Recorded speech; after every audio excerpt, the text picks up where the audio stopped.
नमस्कार दोस्तों। आज हम पढ़ेंगे गुप्ता एम्पायर के बारे में। पहला क्वेश्चन है, discovery of decimal system used in mathematics is credited to. गणित में प्रयोग की जाने वाली दशमलव पद्धति की खोज हुई थी। इसका आंसर हो जाएगा गुप्ताज पीरियड, गुप्त काल में। गुप्त काल में आर्यभट्ट ने गणित में प्रयोग किए जाने वाले दशमलव पद्धति एवं शून्य का आविष्कार किया था। आर्यभट्ट ने आर्यभट्टियम एवं सूर्य सिद्धांत नामक ग्रंथ लिखे। तो यहाँ पे एक करेक्शन है, शून्य का आविष्कार किसी अज्ञात ने किया था। नेक्स्ट क्वेश्चन है, Who among the following is the daughter of one of the most important ruler in early Indian history, Chandragupta second? निम्नलिखित में कौन प्रारंभिक भारतीय इतिहास के सर्वाधिक महत्वपूर्ण शासकों में एक चंद्रगुप्त द्वितीय की पुत्री थी? इसका आंसर हो जाएगा बी, प्रभावती गुप्त। प्रभावती गुप्त चंद्रगुप्त द्वितीय की पुत्री थी। उसकी मां नागवंश की कुबेर नागा थी। प्रभावती गुप्त का विवाह वाकाटक वंश के राजा रुद्रसेन द्वितीय से हुआ था। रुद्रसेन की मृत्यु के बाद प्रभावती ने अपने अल्पवयस्क पुत्र दिवाकर सेन और दामोदर सेन की संरक्षिका के रूप में शासन किया। रामगुप्त के बाद चंद्रगुप्त द्वितीय गद्दी पर बैठा। चंद्रगुप्त द्वितीय चांदी के सिक्के जारी करने वाला पहला गुप्त शासक था। नेक्स्ट क्वेश्चन है, largest number of gold coin were issued in which of the following period? निम्नलिखित में से किस काल में सबसे ज्यादा सोने के सिक्के जारी किए गए थे? तो आंसर हो जाएगा गुप्त काल। दिए गए विकल्प में गुप्त काल में सर्वाधिक सोने के सिक्के जारी किए गए थे। गुप्त वंश का संस्थापक श्रीगुप्त था 240 से 280 ईस्वी के बीच, जबकि कुषाण शासकों ने सोने के सर्वाधिक शुद्ध सिक्के जारी किए थे। कुषाण वंश ने उत्तरी एवं उत्तर पश्चिमी भारत में सर्वाधिक संख्याओं में तांबे के सिक्कों को भी जारी किया था। कुषाण वंश का संस्थापक कुजुल कडफिसेस था। तो यहाँ पे सर्वाधिक संख्या जारी किया था गुप्त ने, लेकिन सर्वाधिक शुद्ध किसने किया था? कुषाण ने। और सबसे पहले किसने लागू किया था? इंडो ग्रीक ने। नेक्स्ट क्वेश्चन है, the Mehrauli pillar inscription belong to period of. Mehrauli स्तंभ अभिलेख किसके समय से संबंधित है? तो आंसर हो जाएगा गुप्ताज। महरौली का लौह स्तंभ अभिलेख गुप्त वंश से संबंधित है। महरौली दिल्ली में कुतुब मीनार के परिसर में स्थापित यह लौह स्तंभ भारतीय शिल्पकारों की कुशलता का अद्भुत प्रमाण है। इसके बारे में जानकारी हमें इस पर खुदे अभिलेख से मिलती है। इसमें चंद नामक एक शासक का जिक्र है जो संभवतः गुप्त वंश से संबंधित थे। नेक्स्ट क्वेश्चन है, who is known as Napoleon of India? Bharat का नेपोलियन किसे कहा जाता है? तो आंसर हो जाएगा समुद्रगुप्त। समुद्रगुप्त चंद्रगुप्त प्रथम का उत्तराधिकारी था जो 335 ईस्वी में राजगद्दी पर बैठा।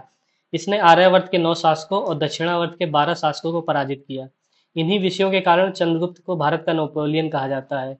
इसने अश्वमेध कर्ता, व्याघ्र पराक्रम एवं परम भागवत की उपाधि धारण की। यह विष्णु का उपासक था। तो गुप्त वंश के ज्यादातर शासक वैष्णव धर्म में विश्वास रखते थे। नेक्स्ट क्वेश्चन है, in which century did the famous Chinese pilgrim Faxian visited India? प्रसिद्ध चीनी यात्री फायान किस शताब्दी में भारत की यात्रा पे आया था? तो इसका आंसर हो जाएगा ए, 4th सेंचुरी एडी। फायान 4वीं शताब्दी में भारत आने वाला पहला चीनी तीर्थयात्री था। उसने चंद्रगुप्त द्वितीय के शासन के दौरान भारत का यात्रा किया था। उन्होंने एक यात्रा वृत्तांत बौद्ध साम्राज्यों का अभिलेख संकलित किया था। नेक्स्ट क्वेश्चन है, who was the first Gupta ruler to assume the title of Maharaja Dhiraj? Maharaja Dhiraj की उपाधि धारण करने वाले प्रथम गुप्त शासक थे। तो आंसर हो जाएगा चंद्रगुप्त फर्स्ट। चंद्रगुप्त प्रथम गुप्त वंश का शासक था। इसने 320 ईस्वी से 335 ईस्वी तक शासन किया। चंद्रगुप्त ने महाराजा धीराज की उपाधि धारण की तथा गुप्त संवत का भी प्रारंभ किया। नेक्स्ट क्वेश्चन है, विक्रम संवत किस वर्ष से आरंभ हुआ? तो इसका आंसर हो जाएगा 57 बीसी। विक्रम संवत की शुरुआत 57 ईसा पूर्व में हुई थी। ऐसा कहा जाता है। जैन ग्रंथ कल्काचार्य कथा के अनुसार विक्रम संवत की शुरुआत राजा विक्रमादित्य द्वारा की गई। वीए स्मिथ और डी आर भंडारकर का मानना था विक्रम संवत की शुरुआत चंद्रगुप्त द्वितीय विक्रमादित्य ने की। शक संवत की शुरुआत 78 ईस्वी में कुषाण शासक कनिष्क द्वारा की गई। नेक्स्ट क्वेश्चन है, Aryabhata and Varahamihira belong to which age? Aryabhata और वराहमिहिर किस कालखंड से संबंधित है? तो इसका आंसर हो जाएगा गुप्ताज। आर्यभट्ट और वराहमिहिर गुप्त कालखंड से संबंधित हैं। यह दोनों चंद्रगुप्त द्वितीय विक्रमादित्य के नवरत्नों में से एक थे। आर्यभट्ट प्रमुख गणितज्ञ खगोलविदों में से एक थे। वराहमिहिर एक भारतीय खगोल शास्त्री, गणितज्ञ और ज्योतिषी थे। नेक्स्ट क्वेश्चन है, the first Gupta ruler to assume the title of Param Bhagavat was? परम भागवत को स्वीकारोक्ति प्रदत्त करने वाले प्रथम गुप्त शासक कौन थे? तो इसका आंसर हो जाएगा समुद्रगुप्त। परम भागवत को स्वीकारोक्ति प्रदान करने वाला प्रथम गुप्त शासक समुद्रगुप्ता। नालंदा एवं गया ताम्रपत्र के अनुसार सर्वप्रथम परम भागवत की उपाधि समुद्रगुप्त ने धारण की। समुद्रगुप्त को भारत का नेपोलियन भी कहा जाता है। नेक्स्ट क्वेश्चन है, who assume the title of Vikramaditya. निम्नलिखित में से किसने विक्रमादित्य के रूप में जाना जाता है? तो आंसर हो जाएगा चंद्रगुप्त सेकंड। गुप्त वंश के महान शासक चंद्रगुप्त द्वितीय ने शक विजय के उपरांत विक्रमादित्य की उपाधि धारण की और व्याग टाइप के सिक्के चलवाए।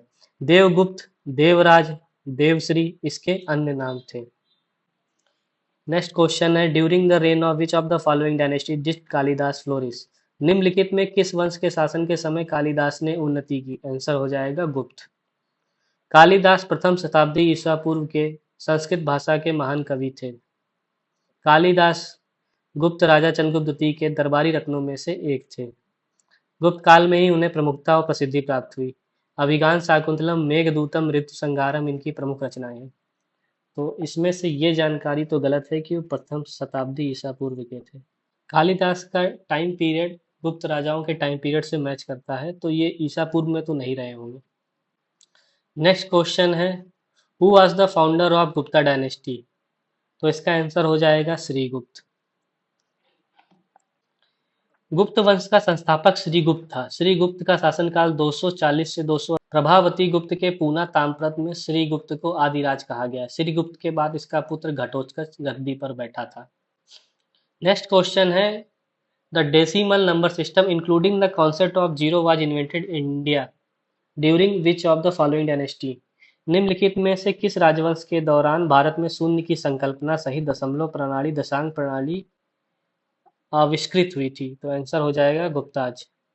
भारत में गुप्त राजवंश के दौरान शून्य की संकल्पना सहित दशमलव संख्यांक प्रणाली की खोज की गई। भारतीय इतिहास में गुप्त काल कला, साहित्य, वैज्ञानिक गतिविधियों के लिए जाना जाता है।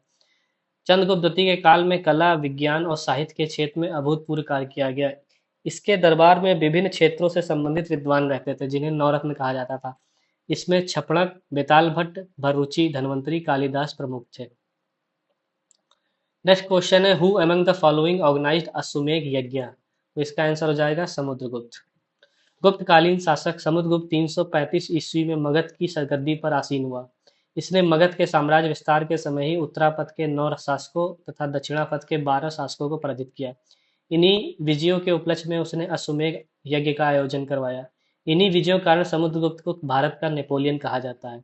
विष्णु के उपासक समुद्रगुप्त को कविराज भी कहा जाता है। उसे संगीत प्रेमी शासक भी कहा जाता है। इसका दरबारी कवि हरिसेन था जिसने प्रयाग प्रशस्ति लेख की रचना की। नेक्स्ट क्वेश्चन है, who among the following was the popularly known as Napoleon of ancient India. फिर से रिपीटेड क्वेश्चन, आंसर हो जाएगा समुद्रगुप्त। प्रसिद्ध गुप्तकालीन शासक ने समुद्रगुप्त को विजयों के कारण विंसेंट स्मिथ ने भारत का नेपोलियन कहा है। समुद्रगुप्त का इतिहास जानने का प्रमुख स्रोत प्रयाग प्रशस्ति है जिसकी रचना हरिसेन ने चंपू शैली में की है। प्रयाग प्रशस्ति से उसकी विजयों पर प्रकाश पड़ता है। चंपू शैली जो होती है ये गद्य और पद्य दोनों का मिक्स होती है।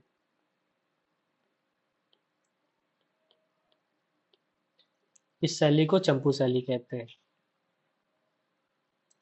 नेक्स्ट क्वेश्चन है, the Shudras in Gupta period were permitted to listen to Ramayana, Mahabharata and Puranas. गुप्त काल में शूद्रों को रामायण, महाभारत एंड पुराणों की सुनने की अनुमति थी। कारण, reason, the economic status of Shudra improve in Guptas period and they were mainly represented agriculturist. गुप्त काल में शूद्रों की आर्थिक स्थिति सुधरी, मुख्यतः कृषकों का प्रतिनिधित्व करते थे। तो इसमें से बताना है कि कौन सा सही है। तो आंसर हो जाएगा B, both A and R true, R is not correct explanation of A. आइए एक्सप्लेनेशन देखते हैं। गुप्त काल में शूद्रों की स्थिति मौर्य काल की अपेक्षा अधिक संतोषजनक थी। 7वीं शताब्दी ईस्वी से लगभग शूद्र से तिहरों कृषकों का उल्लेख है। याज्ञवल्क्य के अनुसार शूद्र ओंकार के बदले नमः शब्द का प्रयोग करके पंच महायज्ञ कर सकता था। शूद्रों को रामायण, महाभारत, पुराण सुनने का अधिकार था। तथा ए और आर दोनों सही है तथा आर ए की सही व्याख्या नहीं करता है। इसके बाद हम लोग देख लेते हैं साउथ इंडियन डायनेस्टीज के कुछ question. Who was the founder of Chalukya dynasty. तो इसका आंसर हो जाएगा पुलकेशिन फर्स्ट। चालुक्य राजवंश का संस्थापक पुलकेशिन प्रथम था। चालुक्य राजवंश का संस्थापक पुलकेशिन फर्स्ट था। चालुक्यों ने वातापी वर्तमान बादामी को अपनी राजधानी बनाया था। 6ठी शताब्दी से 12वीं शताब्दी तक दक्कन क्षेत्र के बड़े हिस्से पर शासन किया। नेक्स्ट क्वेश्चन है, Chola dynasty patronize which religion? चोल राजवंश ने किस धर्म को की रक्षा की? तो इसका आंसर हो जाएगा डी। पैट्रोनाइज का मतलब रक्षा नहीं होता, पैट्रोनाइज का मतलब होता है प्रोत्साहन देना। चोल राजवंश ने शैव धर्म को प्रोत्साहन दिया। 9वीं शताब्दी में चोल वंश पल्लवों के ध्वंसावशेषों पर स्थापित हुई। इस वंश का संस्थापक विजयालय था। चोल शासक राजराज प्रथम शैव धर्म का अनुयायी था। इस इसने तंजौर में राजराजेश्वर का शिव मंदिर बनाया। नेक्स्ट क्वेश्चन है, who among the following was the first Indian ruler who established the primacy of Indian navy in Arabic sea? तो इसका आंसर हो जाएगा राजराज प्रथम। किस प्रथम भारतीय शासक ने अरब सागर में भारतीय नौसेना की सर्वोच्चता स्थापित की? आंसर हो जाएगा राजराज फर्स्ट। चोल शासक राजराज प्रथम 985 से 1014 ईस्वी भारतीय शासक थे, जिन्होंने अरब सागर में भारतीय नौसेना की सर्वोच्चता स्थापित की। इसने अपनी नौसेना शक्ति के द्वारा सिंघल पर चढ़ाई की तथा सिंघल नरेश महेंद्र पंचम को पराजित किया। राजराज प्रथम शैव धर्म का अनुयायी था। इसने तंजौर में राजराजेश्वर का शिव मंदिर बनवाया। नेक्स्ट क्वेश्चन है, the capital of king Kadamba was? तो इसका आंसर होगा बनवासी। कदम दक्षिण भारत में एक क्षत्रिय राजवंश था जो कांची में रहता था। इस राज्य की राजधानी बैजंती या बनवासी थी। इस वंश का सर्वाधिक शक्तिशाली राजा काकुस्थ वर्मा था। इस वंश की स्थापना मयूर शर्मन ने की थी, जो मूल रूप से दक्षिण भारत के एक प्रमुख राजवंश पल्लवों का सामंत था। नेक्स्ट क्वेश्चन है, Chalukya dynasty of south India was founded by? तो इसका आंसर हो जाएगा पुलकेशिन फर्स्ट। अभी हम लोग ने देखा चालुक्य वंश वातापी का संस्थापक पुलकेशिन फर्स्ट था। पुलकेशिन प्रथम ने बादामी पर कब्जा कर उसे अपनी राजधानी बनाया। इसने अश्वमेध वाजपेयी यज्ञ आदि करवाए। इसके पश्चात कीर्तिवर्मन प्रथम तथा उसका भाई मंगलेश शासक बना। मंगलेश को अभिलेखों में रण विक्रांत और उपकरण विक्रांत कहा गया है। इस वंश के सर्वाधिक महान शासक पुलकेशिन द्वितीय ने सत्याश्रय एवं श्री पृथ्वी वल्लभ महाराज की उपाधि धारण की। दो क्वेश्चन और देख लेते हैं सीमावर्ती राजवंश से, border line dynasties. First question is, Jayadev the famous author of Geet Govinda was court poet? गीत गोविंद के प्रसिद्ध रचनाकार किस दरबार में कवि थे? तो इसका आंसर हो जाएगा लक्ष्मण सेन। गीत गोविंद के प्रसिद्ध रचनाकार जयदेव सेन वंशी शासक लक्ष्मण सेन के दरबारी कवि थे। गीत गोविंद संस्कृत भाषा में लिखी गई। गीत गोविंद के अलावा रति मंजरी भी इनकी अन्य प्रमुख रचना है। The rulers of which among the following dynasty called themselves ब्रह्म क्षत्रिय? निम्नलिखित में किस राजवंश के शासक स्वयं को ब्रह्म क्षत्रिय कहते थे? तो इसका आंसर हो जाएगा सेन। सेन वंश के शासक खुद को ब्रह्म क्षत्रिय कहते थे। सेन साम्राज्य एक हिंदू राजवंश था जिसने 11वीं और 12वीं शताब्दी में बंगाल पर शासन किया। राजवंश के संस्थापक सामंत सेन थे, जिन्होंने बाद के वर्षों में पूर्वोत्तर भारत के प्रमुख हिस्सों को सम्मिलित करने वाले राजवंश की नींव रखी। नेक्स्ट वीडियो में हम प्राचीन भारतीय कला एवं साहित्य को देखेंगे। तब तक के लिए धन्यवाद। Thank you. जय हिंद।